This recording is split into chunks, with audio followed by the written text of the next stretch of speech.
एक बार पहुंच गया। बंद होते समय एक नए रिकॉर्ड न्यूनतम स्तर 64 रुपये 11 पैसे एक डॉलर के मुकाबले भारतीय रुपए की कीमत। क्या कारण है रुपए में लगातार गिरावट? शेयर बाजार में एक और जबरदस्त गिरावट का दिन, लगभग 350 अंकों की गिरावट दर्ज हुई। पिछले 4 ट्रेडिंग सेशंस में शेयर बाजार सूचकांक करीब 1100 अंक नीचे जा चुका है। क्या यह हमारी मौजूदा अर्थव्यवस्था के खस्ता हाल का एक सबूत है, या markets, currency markets, financial markets सब थोड़ा ओवर रिएक्ट कर रहे हैं? क्यों नहीं हम इस गिरते हुए रुपए और शेयर बाजार को थाम नहीं पा रहे हैं?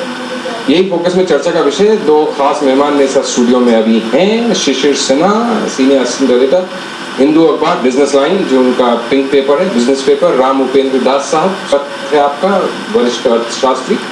अगर मैं उपेंद्र दास साहब आपसे शुरू करूँ आज की चर्चा कि क्या कारण है, कल रात आरबीआई ने फिर नए कुछ कदम उठाए जिससे कि ऐसा लगा सवेरे बाजार और रुपया भी अपेक्षाकृत आज के माहौल में देखें तो एक स्थिरता के साथ खुला, हल्की सी मजबूती भी दिखी। बाजार तो एक बार 300 अंक के करीब तक ऊपर गया, लेकिन बाद में फिर दोनों में ज़बरदस्त गिरावट। क्या वजह? देखिए, रुपए में ये जो स्थिरता है ये दोनों आंतरिक और बाह्य कारणों से रहा है। लेकिन अगर आज की बात की जाए तो आप खुद ही, जैसे आपने कहा कि जब शुरू में ओपनिंग हुई उस वक्त आपको लगा होगा कि कोई इफेक्ट रहा होगा आरबीआई के मेजर्स का, लेकिन शायद आज पहली बार मैंने देखा कि जनरली लोगों को ये समझ में आ रहा है कि रुपए की ये गिरावट बाह्य कारणों से ज़्यादा है, और केवल भारतवर्ष में ही नहीं है। अगर आप इंडोनेशिया में देखें, थाईलैंड, साउथ अफ्रीका, ब्राज़ील, तमाम दुनिया की जो इमर्जिंग इकोनॉमीज है वहाँ पर उनकी करेंसीज पे ये प्रभाव पड़ा। क्या कारण है? क्योंकि ये सारी संभावनाएं इस पर टिकी हुई है कि यूएसए अपनी क्वांटिटेटिव ईजिंग की जो पॉलिसी उसमें फेवरेबल करने जा रहा है, जिसकी वजह से वहाँ पे वो स्टिमुलस को विड्रॉ करेंगे और वहाँ पे यील्ड्स बढ़ेंगे, तो इसलिए डॉलर वापस जा रहा है। और यही कारण है कि डॉलर की शॉर्टेज हो रही है इन इमर्जिंग इकोनॉमीज में, इंक्लूडिंग हमारा अपना देश, और इसकी वजह से रुपया जो है और गिरता जा रहा है। लेकिन हमें ये भी समझना चाहिए कि जो प्राइवेट प्लेयर्स हैं उनको, आपने बहुत सही कहा कि कुछ एलिमेंट उनके भीतर ऐसा है जो कि उनको ओवर रिएक्ट करा रहा है, और कुछ एलिमेंट ऐसा है जिसमें कि स्पेकुलेटिव बिहेवियर की वजह से लोग इसमें भी प्रॉफिट कमाने की इच्छा रखते हैं। देखिए, प्रॉफिटियर तो जो मार्केट प्लेयर है वो तो हर स्थिति में प्रॉफिट आएगा। उसमें तो दूसरी तरफ की मजबूती ऐसी होनी चाहिए कि आप उसको रुपया बढ़ाइए और उसमें प्रॉफिट कमा के दीजिए। स्पेकुलेशन तो पार्ट ऑफ फाइनेंशियल मार्केट्स है ही शायद। शिशिर सिन्हा, आप सहमत हैं इस तरह से कि जो रुपया गिर रहा है उसके ज़्यादा कारण ग्लोबल है, जैसे राम उपेंद्र दास साहब ने कहा, और ज़्यादा कारण डॉलर की मजबूती या जो एक क्वांटिटेटिव ईजिंग की टेपरिंग ऑफ होनी है जिसकी वजह से शायद दुनिया में लिक्विडिटी कम होगी, पैसा खिंचेगा, यही कारण है या हमारे अंदरूनी भी कारण? देखिए, कल जो रिजर्व बैंक ने कदम उठाए वो रुपए के लिए नहीं था, वो था कि बैंक बैलेंस शीट पर बहुत निगेटिव असर ना पड़े। जो यील्ड कल 9.5% के करीब चला गया था उससे बैंकों के बैलेंस शीट पर बहुत बुरा असर पड़ने की आशंका थी। अमूमन क्या होता है कि सेकेंड क्वार्टर ऐसा होता है जब एनपीए आपको बहुत तेजी से बढ़ता है, ये एक नॉर्मल ट्रेंड रहा है। और दूसरी तरफ अगर आप बैंकों के जो एसएलआर, स्टैट्यूटरी लिक्विडिटी रेशियो में जो उनका इन्वेस्टमेंट होता है जो लगभग 23% के लगभग में है, उसकी वजह से और जिस तरह से बॉन्ड की यील्ड ऊपर गए उससे लगभग 40 से 45 हज़ार करोड़ रुपये का नुकसान होने का था। उसको ध्यान में रखते हुए कल रिजर्व बैंक ने 3 कदम उठाए। उन्होंने क्या किया? उन्होंने कहा कि आपके पास जो पोर्टफोलियो में आप चयनित कर सकते हैं, जो आपका लॉसेज है वो आप स्प्लिट कर सकते हैं आने वाले दूसरे, तीसरे और चौथे क्वार्टर में। बिल्कुल, तो उसका रिजल्ट ये हुआ कि कैरी फॉरवर्ड कर। बिल्कुल सर, आज आप देखिए कि आज आपका नतीजा ये तीसरा चीज उनका ये था कि जो अमाउंट है वो 24.5% तक जा सकता था। उन्होंने कहा कि उसको अबेंस में रख दीजिए, अभी आप जो मौजूदा स्थिति है उसको बनाए रखिए। इन तीनों का असर क्या हुआ कि आज यील्ड नीचे आया, वहां पर तो आपको रिलीफ मिली। लेकिन सबसे बड़ा खतरा क्या है? आज देर रात भारतीय समय अनुसार जो फेडरल रिजर्व के जो लास्ट मीटिंग हुई थी उसके इशू होने वाले हैं, और उस मिनट्स क्वांटिटेटिव ईजिंग की जो टैपरिंग होनी है उसका टाइम शेड्यूल दिया जाएगा। ये आशंका है कि ये सितंबर से ही शुरू हो सकता है। इसीलिए आप देखिए कि 1 बजे तक शेयर बाजार और रुपया बाजार दोनों एक निश्चित चाल पे चलता रहा। 1 बजे के बाद अचानक से गिरावट आई जब यूरोपीय बाजार खुले। जब यूरोपीय बाजार खुले और यूरोपीय बाजार में उस तरह की कमजोरी नहीं थी। यूरोपीय हमारे बाजार यहाँ चूंकि हम यहाँ पर बात कर रहे हैं इमर्जिंग इकोनॉमी की, यूरोपियन मार्केट में भी कमजोरी थी, लेकिन आप ब्राजील का बाजार देखें, साउथ अफ्रीका का बाजार देखें, चीन का बाजार देखें, इन जगहों को देखें जहाँ पर हम मार्केट जो हम कंपेयर करते हैं, वहाँ पर गिरावट आई। और सिन्हा साहब, चीन की करेंसी इस साल 2% डिवैल्यूड हुई है, हमारी 17%। जी, कोई तुलना नहीं। हम चीन से तुलना भी नहीं कर सकते। नहीं, करेंसी की दुनिया में। और जो मैं राम उपेंद्र साहब की जो बात है उस पर भी आऊँगा कि उन्होंने कहा कि सारी इमर्जिंग इकोनॉमीज की करेंसी गिरी, लेकिन अगर आप 10 इमर्जिंग इकोनॉमीज की सूची बनाएंगे राम उपेंद्र दास साहब, तो भारत नीचे से दूसरे नंबर पे है। भारत से ज़्यादा सिर्फ गिरी है, मेरे ख्याल से मैं गलत हो सकता हूँ, लेकिन शायद ब्राज़ील। उसके सिवा सबकी करेंसी हमसे गिरी है, लेकिन हमारा फॉल सबसे अटिक है। हमारी शायद 17%, उनकी शायद 20%। उसके सिवा सब सिंगल डिजिट्स में गिरे हैं, या 11, 12, 13, 2, 5। मैक्सिको से शुरू करें इमर्जिंग इकोनॉमीज की सूची, चीन से, तो हमारी मतलब सब गिर रहे हैं, तो हम सबसे ज़्यादा सरपट क्यों गिर रहे हैं? वो नहीं, वो महत्वपूर्ण प्रश्न है, लेकिन इसी में मेरा सारा आशावाद छिपा हुआ है कि तमाम जो टॉप 10 इमर्जिंग इकोनॉमीज जो आप कह रहे हैं, उसमें से टॉप 10 की कोई सूची नहीं बना रहा सर मैं, तो जो महत्वपूर्ण करेंसी गिरी है, उसमें अगर आप देखें तो भारत में सबसे ज़्यादा गिरी है। उस अर्थ ये हुआ कि भारत से ही सबसे ज़्यादा पैसा डॉलर के रूप में यहाँ से बाहर गया, बनिस्बत कि दूसरी जो इमर्जिंग इकोनॉमीज हैं वो वहाँ किसे आप तुलना अगर करें। इसका मतलब ये हुआ कि भारत में उन अर्थव्यवस्थाओं की तुलना में पैसा डॉलर डिनोमिनेशन में भारत में ज़्यादा था। ये पीछे का जो FDI इनफ्लो और FII इनफ्लो है उसका इतिहास बताता है। तो ठीक इसका मतलब यही हुआ। अच्छा, दूसरी चीज़ ये भी है जो आशावाद के साथ साथ आपने बहुत महत्वपूर्ण और वो ये प्रश्न पूछा है इसमें कि जब इस तरह की इकोनॉमी से डॉलर आउटफ्लो होता है और वो जा रहा है USA में ही, तो वहाँ पे एक बहुत इम्पॉर्टेंट जो वेरिएबल है जो अक्सर डिस्कशन में नहीं आ पाता है, वो है कि दो देशों के बीच में इंटरेस्ट रेट डिफरेंशियल क्या है। तो इंटरेस्ट रेट डिफरेंशियल इंडिया और USA के बीच में जो आउटफ्लो वो है और दूसरे इकोनॉमीज में वो डिफरेंशियल नहीं। चलिए इसी बात से एक बात और निकालते हैं सर, श्री सिन्हा साहब, जो राम उपेंद्र दास जी कह रहे हैं कि अगर वाकई FII और FDI का पैसा डॉलर्स का बाहर जा रहा होता तो पता नहीं क्या दशा। बिल्कुल, क्योंकि 13 अरब 14 अरब डॉलर 13-14 बिलियन का इन्वेस्टमेंट कैपिटल मार्केट्स में FII का हुआ है, और पिछले 2 महीने के आंकड़े हैं कि उसमें उन्होंने 2 अरब निकाले। मतलब अभी 10-15% समझ लीजिए आप, 12-13 जो भी %। तो ये तो उन्होंने अभी तो पैसा निकाला ही नहीं है। उस स्थिति में तो ये हालात बन रहे, क्योंकि लॉजिकली उनको पैसा निकालना सूट ही नहीं कर रहा। अगर वो पैसा निकालेंगे तो और घाटा होगा। बिल्कुल, उन्हें भी दिख रहा है क्या हो रहा है। तो स्थिति कहीं ना कहीं जिस बात में आने की कोशिश कर रहा हूँ कि लोकल भी हैं क्या, हम सारी चीजें दुनिया पे। मैं उसी पॉइंट पे डालने की देखिए, आपने अगर रिजर्व बैंक के कदम देखे होंगे जो पिछले समय में उन्होंने रुपये बाजार के लिए, कल की बात नहीं कर रहा हूँ, पहले जो उठाया, उन्होंने कोशिश क्या की कि मार्केट में एक्सेस स्पेकुलेशन को हम कैसे करें। जो बहुत ज़्यादा सट्टेबाजी होना गलत नहीं है, बहुत ज़्यादा सट्टेबाजी होना गलत है। आप सेबी का कदम देख लीजिए, आप रिजर्व बैंक के कदम देख लीजिए, इन दोनों का मकसद क्या था, लिक्विडिटी टाइप की, ताकि आप बाजार में, लेकिन वो तो आपके उल्टे पड़े।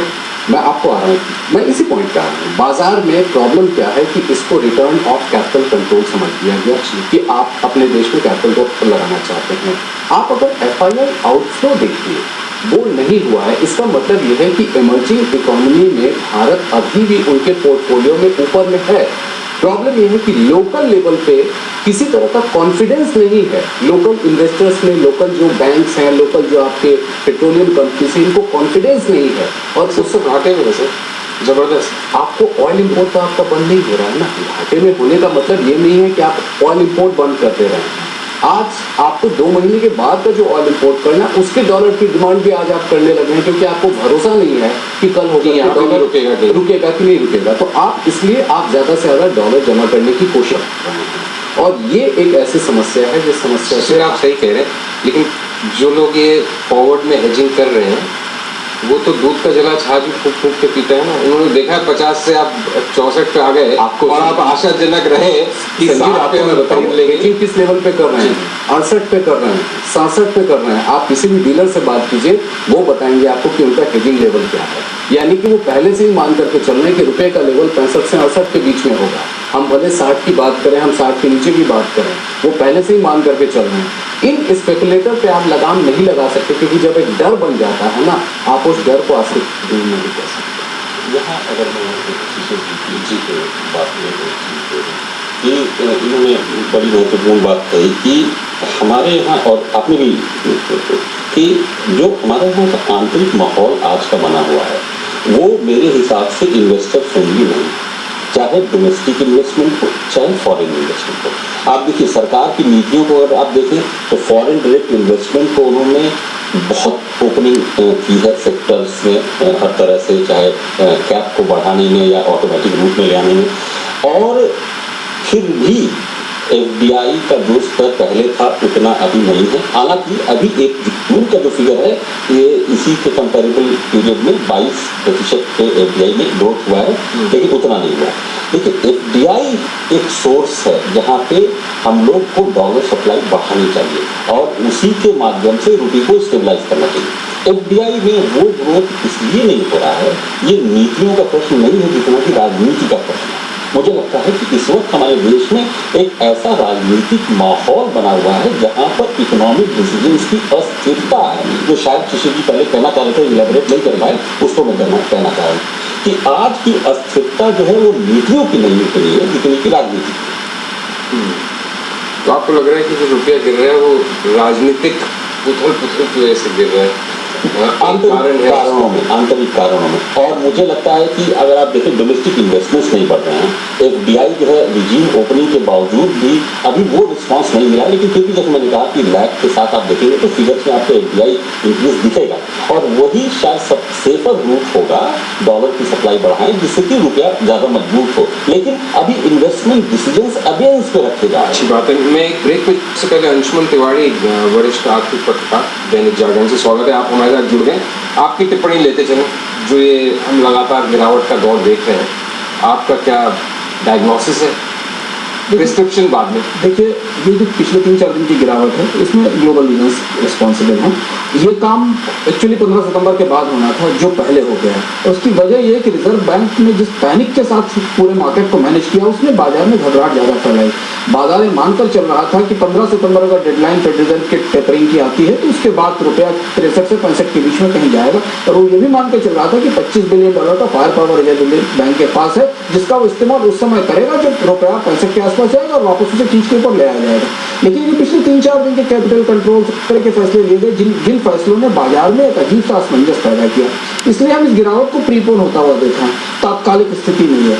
आज रात 8 साढ़े 8 बजे दुनिया बिल्कुल अधर में सांसें टांगे हुए देख रही है कि FOMC के जिनके पास रुपया या डॉलर या हाँ नहीं, जिनके मार्केट के स्पेकुलेटर शेयर बाजार के लोग FOMC का बिल्कुल सही इंडिकेशन देखने की कहीं ना कहीं सारी दुनिया को मालूम है कि भाई सितंबर में नहीं होगा, दिसंबर में होगा। कंफ्यूजन तो इतना ही है, टेपरिंग होगी ये तो तय बात है, आज की मीटिंग हो उसमें कुछ भी निर्णय होगी, उसकी टाइमिंग की बात है, इस महीने की 2 महीने बाद। लेकिन तो कहीं ना कहीं प्राइस दिन है शायद वो फैक्ट भी। लेकिन बाजार में टाइमिंग बहुत फर्क करती है, क्योंकि अगर आप सितंबर में विड्रॉ कर रहे हैं, दिसंबर में विड्रॉ कर रहे हैं, इसमें तो बिलियंस एंड ट्रिलियंस का फर्क है कि अगर आप दिसंबर में वापस लेने की कोशिश की, सितंबर में वापस ले, और कितनी होगी, किस लेवल तक होगी उसके पैमाने क्या होंगे, कॉम्प्लिकेटेड चीज़ें जो बाजार। लेकिन बाजार में भारत की समस्या है कि जो बुनियादी कमजोरियां वो पहले से मौजूद है। मैक्रो इकोनॉमिक वीकनेस है, फॉरेक्स मार्केट की वीकनेस है, जो पॉलिसी पैरालिसिस है, जो राजनीतिक अस्थिरता, वो सब चीज़ें मौजूद है। ओवरऑल लेवल ये जो ग्लोबल सिचुएशन इस समय बनी है, खासतौर पर उसकी वजह ये है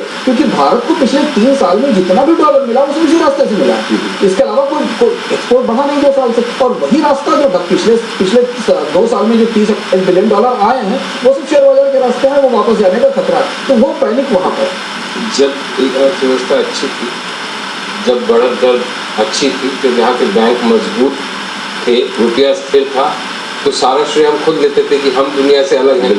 जब हमारी सब चीज़ें एक के बाद छिन-भिन्न हो रही है, हम सारा ब्लेम दुनिया पे डालना चाहते हैं कि ये ग्लोबल रीजंस की वजह से हो रहा है। हम लौटते हैं एक छोटे से ब्रेक के बाद अपने विशेषज्ञों से रखेंगे बातचीत जारी।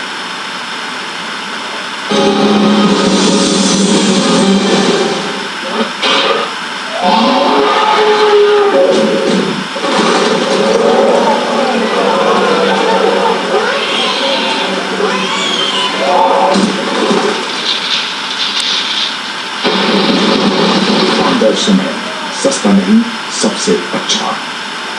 जरा देख के बताइए हमारे खाते में कितने पैसे जमा हुए? ये वाले 500 मिलाकर पूरे 10,000। और मेरे खाते में पूरे 8,000। हमारे स्वयं सहायता समूह द्वारा बनाए गए अचार व पापड़ों की मांग बाजार में बढ़ रही है। हम सबको मिलकर एक बंद मुट्ठी की तरह काम का होगा।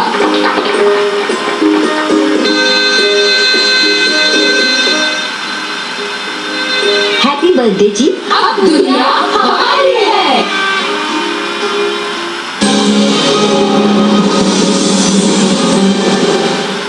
स्वागत है फोकस कार्यक्रम में एक बार फिर आपका। चर्चा हो रही भारतीय अर्थव्यवस्था की। हम अंशुल थोड़ा आपके पास दोबारा इसलिए आ रहे हैं, आप देर से जुड़े तो आपसे और टिप्पणी लेने। बात यहाँ पे ये हो रही थी कि दुनिया की इमर्जिंग इकोनॉमीज है, अगर उसकी सूची बनाई जाए तो भारत में करेंसी जिनकी गिरी है, भारत नीचे से दूसरे पायदान पे। हमारे से ज़्यादा करेंसी सिर्फ एक राष्ट्र गिरी है, ब्राज़ील। बाकी दक्षिण अफ्रीका, मैक्सिको, थाईलैंड, इंडोनेशिया, जो भी इकोनॉमीज है 8-10 बड़ी, चीन की तो खैर 2% भी गिरी है। उनमें एक कॉमन फैक्टर और है कि किन राष्ट्रों की करेंसी सबसे ज़्यादा गिरी है, उनमें करंट अकाउंट डेफिसिट किसका ज़्यादा, उसमें भी हम उस सूची में सबसे नीचे। तो कहीं ना कहीं इन दोनों का भी कोई सामंजस्य है। जब हम ग्लोबल फैक्टर्स की बात करते हैं तो हम अपना वित्तीय अनुशासन जो नहीं बना के चल रहे हैं, वो भी एक कारण है। स्वाभाविक सी बात है। Current account deficit major concern है। और अगर आप देखें कि जब पिछले क्वार्टर में करंट अकाउंट डेफिसिट में थोड़ी सी कमी हुई थी और सरकार को लग रहा था कि थोड़ी उनको राहत मिलेगी, राहत नहीं, क्योंकि ये साल पूरा जाएगा। करंट अकाउंट डेफिसिट एक मेजर पैमाना है रुपए की कमजोरी और मजबूती का। भारत में दोनों समस्या है। करंट अकाउंट डेफिसिट ज़्यादा होना ही समस्या नहीं, उसकी क्वालिटी भी बड़ा चैलेंज है। क्योंकि करंट अकाउंट डेफिसिट आपका एफडीआई से फिलअप होता है या एफआई से होता है। फिनांसिंग कैसे इस डेफिसिट की करते हैं? और देखिए पूरा का पूरा बहुत स्पष्ट रूप से पूरा $18 बिलियन था।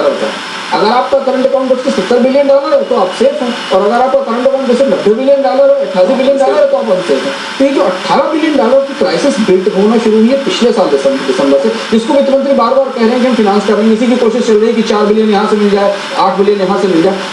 एक सवाल ये है। दूसरा सवाल ये कि अगर आप बाकी देशों में तुलना करें, दो पैमाने जो लोगों को में घबराहट फैलाते हैं विदेशी मुद्रा बाजार में। दूसरा कि आपके पास फॉरेक्स कवर कितने दिनों का है।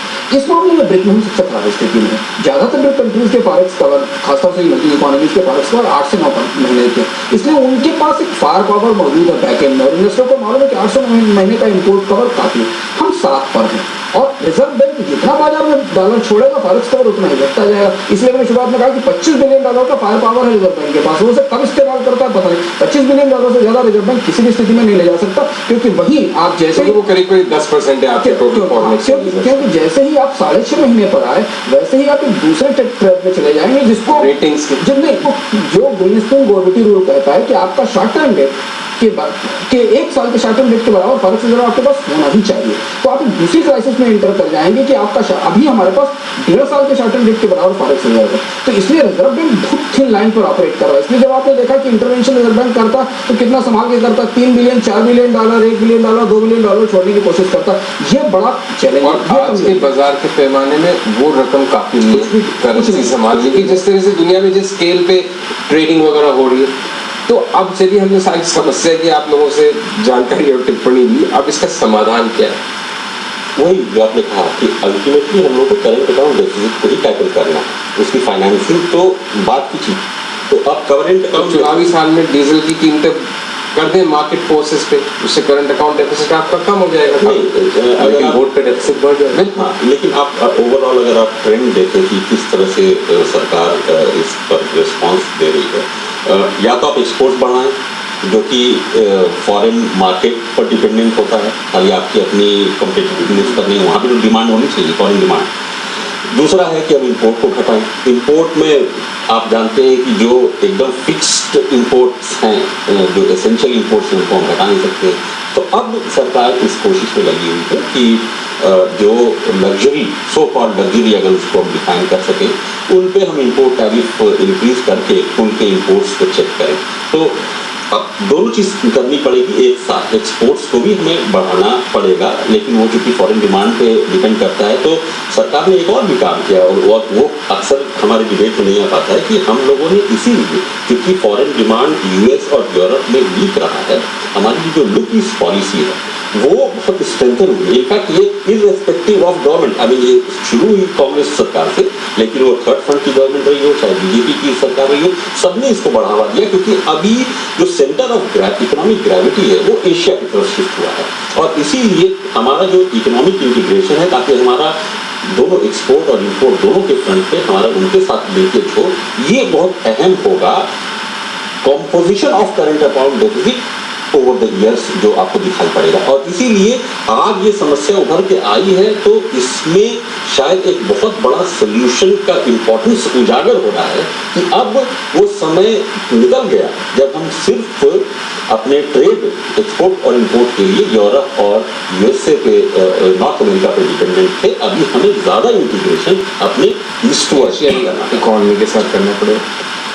बहरहाल एक समस्या तो ये भी है ना अनुश्री साहब की जब इतना भारी संकट सामने खड़ा होता है, समाधान उसी समय ढूंढने की कोशिश होती है, चाहे वो टेलीविजन स्टूडियोज में हो, चाहे कहीं ना कहीं सरकार में।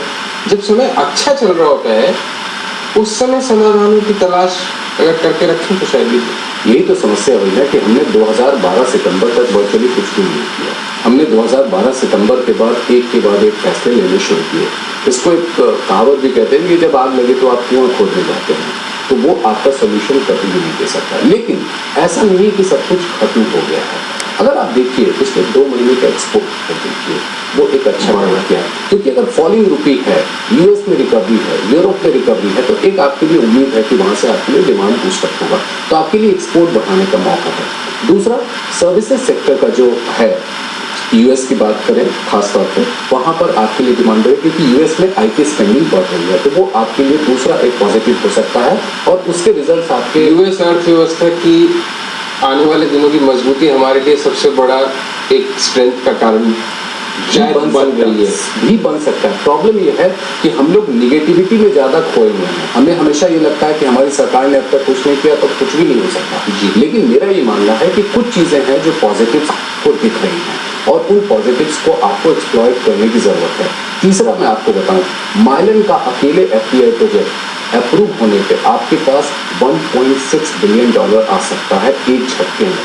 एक प्रपोजल आपके लिए अकेले वो ला सकता है जो पीएम की मीटिंग से क्लियर किया गया है, तो वो आपके लिए एक और पॉजिटिव हो सकता है। चौथी बाद में आएगा, अगर आप आयरन ओर का एक्सपोर्ट शुरू करवा दें तो 10 बिलियन आयरन ओर का एक्सपोर्ट आप कैसे करेंगे, क्योंकि आप आयरन माइनिंग ही नहीं कर रहे हैं। तो यही सब तो बातें कोर्ट में जाएंगे, और आज आपके सुप्रीम कोर्ट में कोई पीआईएल क्यों नहीं लगा रहे कि सर आप देश को बचाइए प्लीज। सर यही तो आपकी स्टील मिनिस्ट्री ने आज क्या कह दिया कि हम आयरन ओर पर एक्सपोर्ट ड्यूटी में रिडक्शन को अपोज करेंगे, यानी कि वो चैप्टर आपके लिए मुसीबत भरा हो सकता है, उसके ऊपर अभी आप चर्चा नहीं कर सकते हैं। वो ये है कि सुप्रीम कोर्ट आपको डिसीजन देगा, उसके बाद आप माइनिंग स्टार्ट करेंगे, फिर फैसला करेंगे, तब जाएंगे। इमीडिएट फ्रंट पे मैं जो आपको बता रहा हूँ ये सारी चीजें हैं। इसके अलावा जो आपके पेंडिंग प्रोजेक्ट्स हैं, उस पेंडिंग प्रोजेक्ट्स में अगर 10% भी अगर आपका टाइम पे स्टार्ट हो गया तो आप समझिए कि उसका बहुत अच्छा असर पड़ेगा। लेकिन वही मैंने कहा कि हम लोग निगेटिविटी में ज़्यादा खोल रहे हैं। ये जो छोटे छोटे, अगर आप ही की बात कहूँ मैं, ये जो छोटे छोटे पॉजिटिव्स की बात है, अगर हम इसको इग्नोर करते जाएंगे तो फिर कुछ नहीं। तो अंशुमन तिवारी साहब, सुर्खियों की नकारात्मक से निकल के अगर कुछ सकारात्मक देखना हो तो क्या 3-4 बड़े कदम उठाने चाहिए जनता को भी सरकार को, जिससे स्थिति को संभले? सबसे पहली चीज़ तो ये है कि हमें ये बात स्वीकार कर लेनी चाहिए कि अगले 3 या 4 महीने वाली बड़ी चुनौती पर है, जब तक कि पूरी दुनिया फेड रिजर्व की टैपरिंग को एडजस्ट नहीं कर लेती है। हमारे पास पहला सवाल है। तो ये जो पैनिक बटन जनता ने प्रेस नहीं किया, बाजार ने प्रेस नहीं किया। बाजार को तो मालूम है रुपया गिरने वाला है, वो तो जो फॉरवर्ड सर्वे कर रहा है ब्रोकर बैठा हुआ है वित्त मंत्रालय के अधिकारी से ज्यादा जानता है। तो जो ये जो पैनिक इंटरवेंशन है इन्हें रोकना चाहिए। आज फाइनेंस मिनिस्ट्री ने सोचा कि अब हम इंटरवेंशन नहीं करेंगे जब तक स्टेबिलिटी नहीं, जब इनस्टेबल रूपी और आप उसमें हाथ डालते जाए तो समस्या बढ़ाता है, क्योंकि बाजार आपका की साइकोलॉजी टेस्ट करता है और अगले लेवल पे जाने की कोशिश करता है। तो पहली चीज तो पैनिक इंटरवेंशन है। ये प्रॉब्लम एक लॉन्ग टर्म क्राइसिस से निकली है और वो लॉन्ग टर्म ही इसका सोल्यूशन है। आप एक्सपोर्ट बढ़ाएंगे, आपके पास आपने इंपोर्ट रोका है, ऑयल की डिमांड धीरे धीरे कम होगी प्राइस बढ़ने से, तो आपका ऑयल इंपोर्ट कम होगा। गोल्ड के इंपोर्ट पे जो बैन लगाया गया उसका असर अगले 3 महीने 4 महीने में आना शुरू होगा। रुपए में गिरावट का फायदा एक्सपोर्ट्स को अगले ऑर्डर में मिलेगा, जिसका रियलाइजेशन दिसंबर या जनवरी तक आएगा, तो तब तक आएगा। तो अगले 3-4 महीने तक हाँ मैं मान रहा हूँ कि जेन्युइनली अगर आप बाजार में किसी से बात करें तो डॉलर की वैल्यू 58 से 60 रुपए जेन्युइन वैल्यू है। अगर आप सारे फैक्टर देखें। मैं इसी सकारात्मक नोट पे आपको रोकता हूँ कि आपका मानना ये है कि 58 से 60 रुपए जेन्युइन वैल्यू है, तो इस तरह के प्रयास हो कि हम अपनी उस असल कीमत की तरफ लौटे। अंशुमन तिवारी साहब, राम उपेंद्र दास जी, शिशिर सिन्हा, आप तीनों का बहुत शुक्रिया और आप सभी का भी जिन्होंने इस प्रोग्राम को देखा आपके अपने और देश के सबसे बड़े टेलीविजन न्यूज नेटवर्क पे। फिलहाल मुझे दीजिए अनुमति, लेकिन बने रहिए डीडी न्यूज के साथ। 8 बजे आप देखेंगे न्यूज नाइट हिंदी में मीना शर्मा के साथ, जिसमें पूना में जो एक सामाजिक कार्यकर्ता की हत्या हुई है उस पर होगा बड़ा सवाल कि क्या अंधविश्वास के खिलाफ आवाज उठाने की सजा मौत। 9 बजे अंग्रेजी में देखिएगा न्यूज नाइट गौतम रॉय के साथ। मुझे दीजिए अनुमति, नमस्कार और शुभ रात्रि।